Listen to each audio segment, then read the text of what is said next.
So hello and welcome बच्चों। Good morning all of you. जैसे कि लास्ट लेक्चर में आपको बताया था मैं कि बीएससी सेकंड सेमेस्टर का जो लेक्चर आपको दिया था, जिसमें हमने एसिड बेस थ्योरी का कॉन्सेप्ट लिए थे, जिसमें हम 2 से 3 थ्योरी की बात किए थे। Arrhenius acid base concept, Bronsted acid base concept और आपका कॉन्जुगेट एसिड बेस थ्योरी के बारे में भी डिस्कस किया था। और उसमें लास्ट लेक्चर में मैं जो डिस्कस किया था वो है आपका, मैंने कि लास्ट टॉपिक था वो है acid base theory, Lewis acid base theory, जिसको बोलते हैं अपना लोन पेयर, डोनर और एक्सेप्टर के बारे में जिन्होंने जिन्होंने बात की थी। तो उसी कड़ी में आज हम देखेंगे नेक्स्ट थ्योरी थी, वो है लक्स फ्लड कॉन्सेप्ट, जो मैं आपको पहले वीडियो में डिस्कस किया था कि इन सारी थ्योरी को हमको डिस्कस करना है, पढ़ना है और इनसे कुछ एग्जांपल्स भी हम लेने वाले हैं। तो चलिए बात करते हैं लक्स फ्लड अम्ल क्षार संकल्पना के बारे में। तो इसमें दो साइंटिस्ट आपको दिख रहे होंगे, लक्स और फ्लड। इसमें है एक हरमन लक्स और दूसरा है आपका एच फ्लड, जो दो साइंटिस्ट हैं। ठीक है, इन्होंने एक अम्ल क्षार कॉन्सेप्ट दिया जो किसके ऊपर आधारित था। ये था आपका ऑक्साइड आयनों के, ऑक्साइड आयन यानी कि O2- से संबंधित होती है। ये नॉन एक्वस सॉल्वेंट और हाई टेम्परेचर वाली जो सिस्टम है उनके लिए भी लागू होती है। तो इसकी परिभाषा देखते हैं क्या होता है। इस कॉन्सेप्ट के अकॉर्डिंग लक्स फ्लड जो है क्या बोलता है एसिड और बेस को। तो ये बोलते हैं कि जो पदार्थ ऑक्साइड आयन ग्रहण करता है, यानी कि ऑक्साइड आयन क्या करता है, एक्सेप्ट करता है, OAA। देखिए यहाँ पे देखिए ऑक्साइड आयन, ठीक है। अगर मैं बात करूँ, देखो ऑक्साइड आयन एक्सेप्टर OIA, इसमें क्या होगा, जो भी पदार्थ ऑक्साइड आयन एक्सेप्ट कर रहा है, ऑक्साइड O मतलब ऑक्साइड, I मतलब आयन और A मतलब क्या, एक्सेप्ट, वो क्या कहलाता है आपका, वो कहलाता है आपका एसिड। ठीक है, वो कहलाता है आपका एसिड। तो ऑक्साइड आयन एक्सेप्टर एसिड, ये आपका एक तरीके है। दूसरा है जो पदार्थ ऑक्साइड आयन प्रदान करता है, यानी कि जो पदार्थ ऑक्साइड आयन, ठीक है, डोनेट करता है, वो क्या है आपका बेस। तो इस तरीके से आप इसका डेफिनेशन देख सकते हैं। तो इन्होंने दो चीज बताए, किसके टर्म से बताया, ऑक्साइड आयन एक्सेप्टर। यहाँ मैं लिख देता हूँ क्या होता है ऑक्साइड आयन, आगे मैं एग्जाम्पल में दिखाऊंगा। ऑक्साइड आयन या तो वो लेगा या तो वो देगा, तो देने वाला, ठीक है। बात करते हैं जब हम ऑक्साइड आयन का, तो ऑक्साइड आयन, ठीक है, ऑक्साइड आयन जो एक्सेप्टर होता है, जो एक्सेप्टर होता है वो क्या है आपका अम्ल है। ठीक है, और जो ऑक्साइड आयन क्या है आपका, ऑक्साइड आयन देने वाला, देने वाला क्या होता है आपका क्षार होता है। ठीक है, क्षार। तो चलिए इसके कुछ एग्जांपल्स मैं आपको दिखा रहा हूँ। एसिड, यहाँ पे देखिए एसिड का एग्जांपल है, इसमें एसिड का पहला एग्जांपल है आपका सिलिका ऑक्साइड SiO2। ये क्या करता है, सिलिका ऑक्साइड क्या है आपका अम्ल है। क्यों, क्योंकि ये क्या कर रहे हैं अम्ल जो ऑक्साइड आयन क्या कर रहे हैं, यहाँ पे देखिए ऑक्साइड आयन क्या है, ग्रहण कर रहा है O2-, O2- को क्या कर रहा है, एक्सेप्ट कर रहा है। और अभी आपको बताया हूँ कि ऑक्साइड आयन एक्सेप्टर क्या होता है, एसिड होता है। तो सिलिका ऑक्साइड क्या है, अगर आपको पूछा जाए तो लक्स फ्लड कॉन्सेप्ट के अकॉर्डिंग क्या होता है, ये अम्ल होता है। देखिए ये अम्ल वाले टेबल में है। दूसरा है P2O5। P2O5 क्या है आपका फास्फोरस पेंटाऑक्साइड। फास्फोरस पेंटाऑक्साइड एक टाइप से क्या है आपका लक्स फ्लड कॉन्सेप्ट के अकॉर्डिंग क्या है अम्ल। क्यों, क्योंकि ये भी एक ऑक्साइड एक्सेप्ट कर, देखिए O2- को एक्सेप्ट कर रहा है और यहाँ पे क्या बन रहा है PO4 3- फॉस्फेट आयन बना रहा है, जिसको बोलते हैं फास्फोरस पेंटाऑक्साइड। अगर आपको पूछा जाए फास्फोरस पेंटाऑक्साइड क्या है, तो आप बताइएंगे इसको कि ये लक्स फ्लड कॉन्सेप्ट के अकॉर्डिंग क्या है, ये अम्ल है। उसी तरीके से सल्फर ट्राइऑक्साइड जो है, सल्फर ट्राइऑक्साइड भी आपका ऑक्साइड आयन एक्सेप्ट करके क्या बनाता है, सल्फेट आयन बनाता है, जिसको बोलते हैं सल्फर ट्राइऑक्साइड SO3। तो इस तरीके से ऐसे जो भी एग्जांपल्स आपको दिखेंगे जो ऑक्साइड आयन एक्सेप्ट करते हुए आपको दिख रहे होंगे ऑक्साइड आयन के फॉर्म में। यहाँ पे हम लोन पेयर ऑफ इलेक्ट्रॉन या प्रोटॉन या ऐसे कोई भी टर्म्स में बात नहीं कर रहे हैं। यहाँ पे सीधा सीधा आपका बात हो रहा है ऑक्साइड आयन के टर्म्स में, in the terms of oxide ion. तो इन्होंने जो कॉन्सेप्ट दिया था, इन्होंने जो कॉन्सेप्ट दिया था लक्स फ्लड, वो टोटली बेस्ड है आपका ऑक्साइड आयन डोनर और एक्सेप्टर के बारे में। तो इतना याद रखिएगा, ऑक्साइड आयन, ध्यान से सुनिएगा, ऑक्साइड आयन या तो वो डोनर के बारे में बात करेगा, ठीक है, या तो वो एक्सेप्टर के बारे में बात करेगा। तो चलिए यहाँ पे दूसरा एग्जांपल है बेस का। बेस में क्या है आपका सोडियम ऑक्साइड Na2O, ठीक है। Na2O क्या करता है, यहाँ पे देखिए जब ये डिसोसिएट होता है, जब ये ब्रेक होता है, तो यहाँ पे देखिए O2 माइनस रिलीज हो रहा है, O2 माइनस यानी कि ऑक्साइड आयन रिलीज हो रहा है। तो अभी आपको बताया जो ऑक्साइड आयन डोनर होता है वो क्या है आपका क्षार होता है। तो आपका सोडियम ऑक्साइड जो है, सोडियम ऑक्साइड जो है आप प्रकार से क्या है, क्षार है, बेस है। दूसरा है कैल्शियम ऑक्साइड। कैल्शियम ऑक्साइड भी जब ब्रेक होता है यानी कि जब इसको डिसोसिएट किया जाता है, तो ये क्या होता है आपका O2 माइनस रिलीज कर रहा है, O2 माइनस रिलीज कर रहा है यानी O2 माइनस यानी कि ये क्या है ऑक्साइड के फॉर्म में है, ऑक्साइड के फॉर्म में है। तो ये क्या बना रहा है कैल्शियम ऑक्साइड, यानी कि ये कैल्शियम ऑक्साइड का एग्जाम्पल है। और कैल्शियम ऑक्साइड क्या है आपका बेस है।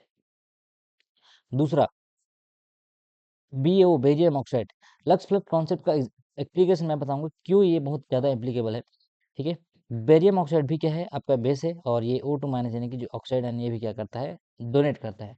तो कभी कभी ऐसे कोई एग्जांपल्स हमारे सामने आ जाते हैं, जैसे कि मैं बात करूंगा CO2 का, COO का।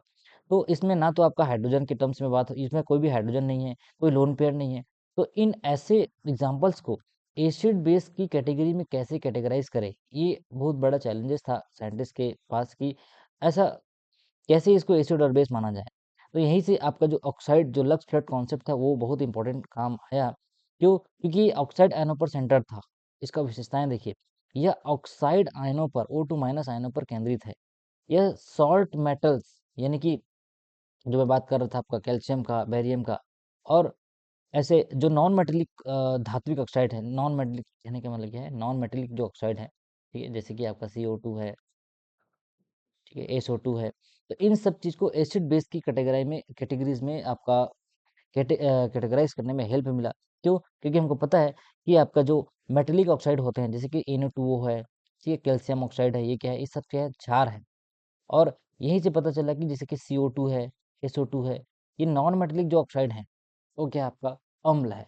तो नॉन मेटेलिक ऑक्साइड के बारे में जब हम बात करते हैं, नॉन मेटेलिक ऑक्साइड के बारे में, ठीक है, तो हमको पता चला कि ये क्या है, अम्ल है। और जो मेटेलिक ऑक्साइड के बारे में बात कर रहा था, मेटेलिक ऑक्साइड के बारे में, मेटेलिक ऑक्साइड, तो ये क्या हुआ आपका क्षार है। तो इन सारी चीज़ों की जानकारी आपको कौन सी थ्योरी दी, ये है आपका जो है आपका जो लक्स फ्लड कॉन्सेप्ट है जो आपके सिलेबस में दिया हुआ है, उन्होंने ये बताया, ठीक है। अब इसे कुछ लिमिटेशंस हैं, इसकी कुछ सीमाएं हैं। यह परिभाषा सभी अम्ल क्षार अभिक्रियाओं पर लागू नहीं होती, खासकर जल में घुलने वाले अम्ल क्षार के लिए। जैसे कि आपको मैं आर्हेनियस थ्योरी जब पढ़ाया था तो उसमें भी बताया था कि इसके कुछ लिमिटेशंस हैं। उसी तरीके से आपका जो लक्स फ्लड कॉन्सेप्ट का भी एक क्या है आपका लिमिटेशंस है, ठीक है, लक्स फ्लड कॉन्सेप्ट का भी क्या है लिमिटेशन है। दूसरा है यह हाइड्रोजन आयन H+ या हाइड्रोक्साइड आयन को शामिल नहीं करती। ये H+ और OH- माइनस के बारे में भी बात नहीं करती। क्यों? क्योंकि ये पूरा पूरा ये जो थ्योरी है आपका आपका ऑक्साइड बेस है, O2 माइनस बेस सेंटर है, यानी कि आपको O2 माइनस को लेके बात करती है।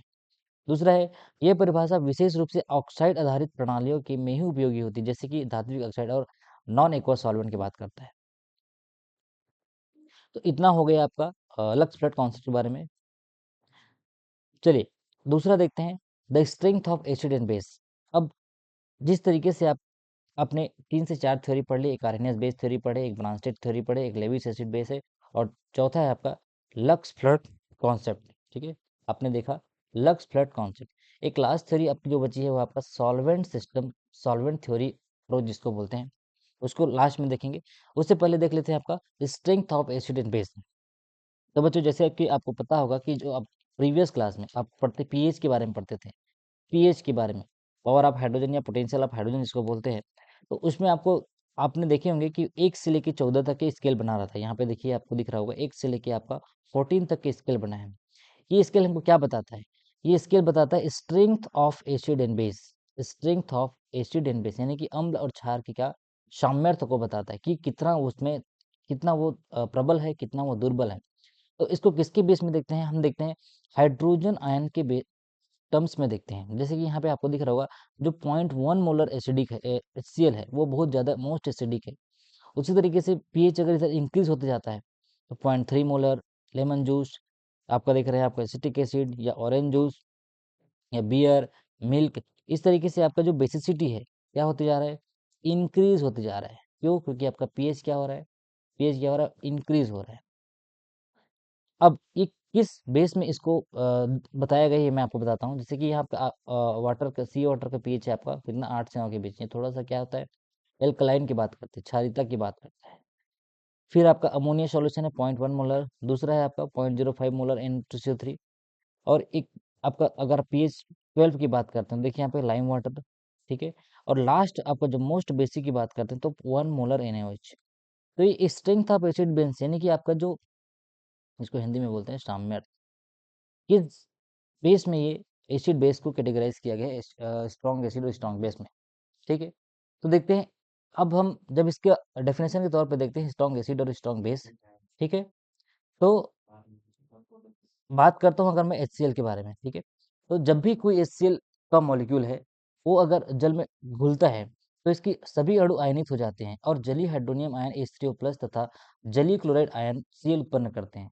तो विलयन में कोई भी HCl अणु शेष नहीं रहता, क्यों? क्योंकि ये कंप्लीटली आयोनाइज हो जाता है।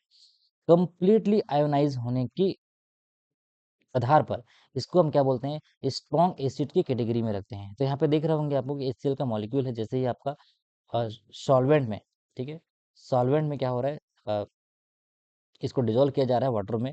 तो ये देखिए आपका पूरा, आपका प्लस और ये माइनस, यानी कि यहाँ पे आपका जो क्लोराइड आयन है वो कंप्लीटली डिसोसिएट हो रहा है। यहाँ पे जो आपको HCl मॉलिक्यूल दिख रहा था, उस HCl से क्लोराइड माइनस और H3O+।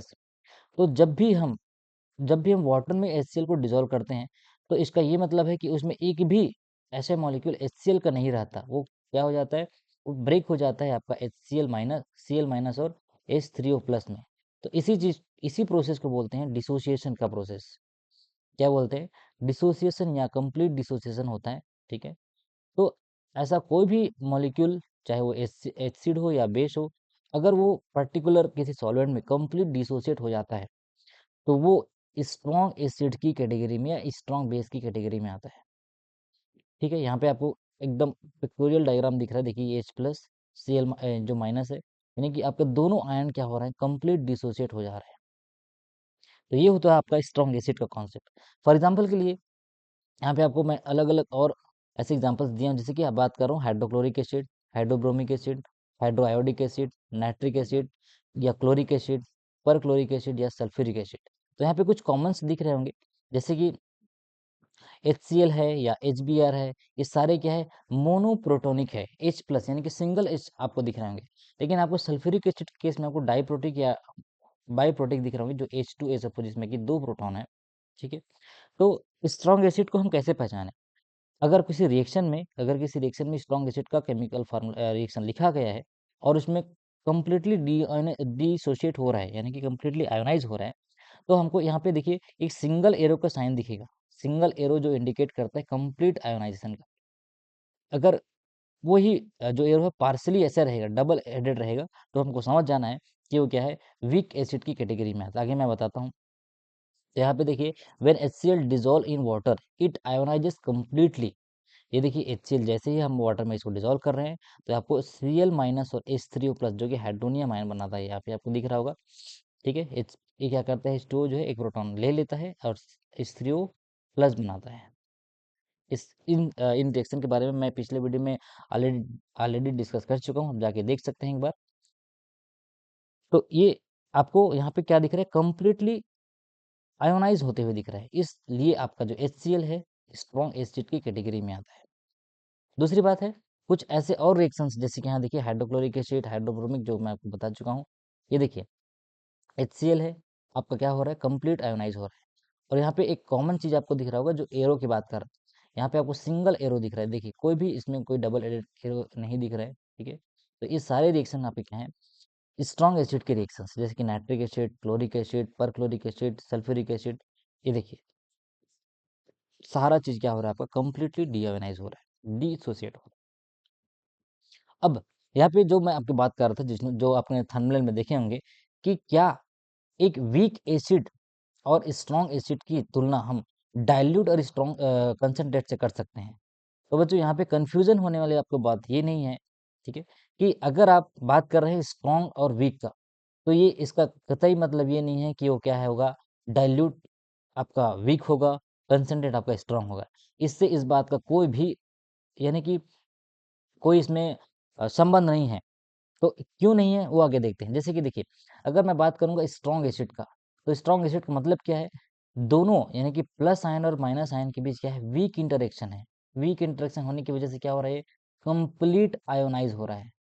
वीक इंटरेक्शन यानी कि इन दोनों के बीच में क्या है, ज्यादा अट्रैक्शन नहीं हो रहा है, इसलिए ब्रेक हो जा रहा है। और वीक एसिड क्या है, स्ट्रॉन्ग अट्रैक्शन होता है, पार्शियली आयोनाइज होता है। तो फॉर एग्जाम्पल के लिए मैं तुमको बता रहा हूँ कि एक वीक एसिड की एग्जाम्पल में ले रहा हूँ, हाइड्रोजन फ्लोराइड HF। तो जैसे ये देखिए, HF को हम वाटर में डिजोल्व कर रहे हैं, तो क्या हो रहा है, ये आधे जो फ्लोराइड आयन है वही बस ब्रेक हो रहा है, और कुछ मात्रा में आपका H3O+ बढ़ रहा है। लेकिन आपका कुछ HF जो है यहीं पे सॉल्यूशन में रिमेन एज इट इज है। देखिए HF ब्रेक नहीं हो रहा है। तो ये जैसा मॉलिक्यूल हमने वाटर में डाला था वैसे ही आपको यहाँ पे दिख रहा है। देखिए ये देखिए, ये HF के मॉलिक्यूल है।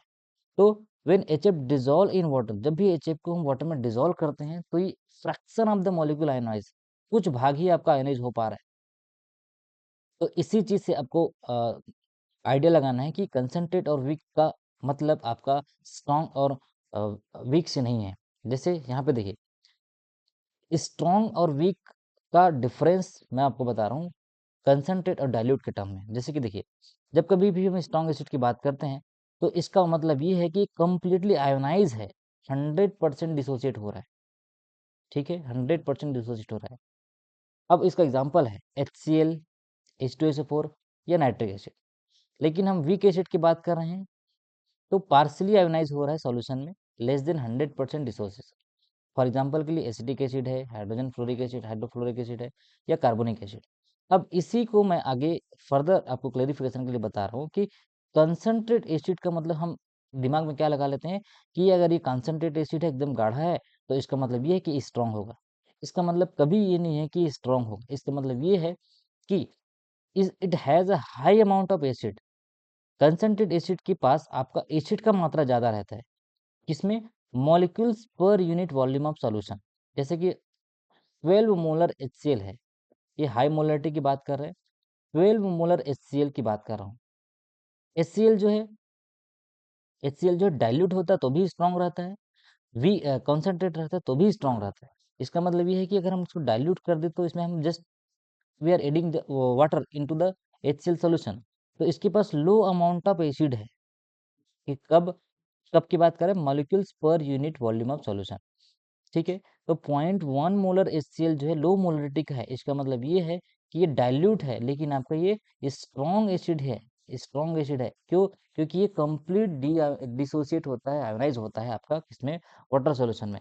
तो इसीलिए अब यहाँ पे आपको जो चार टर्म्स है उसमें आपको कंफ्यूज नहीं होना है। स्ट्रॉन्ग है, वीक है।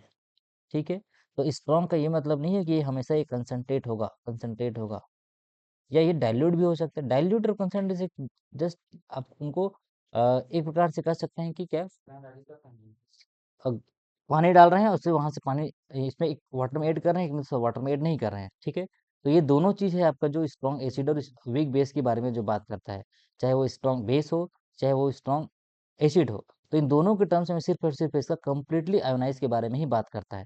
So when it talks about the complete deionization in 100% water, so that is called strong acid, and it is partially ionizing in the solution less than 100%, so it comes under the category of weak acid. So these are the basic difference between the strong acid and concentrate acid.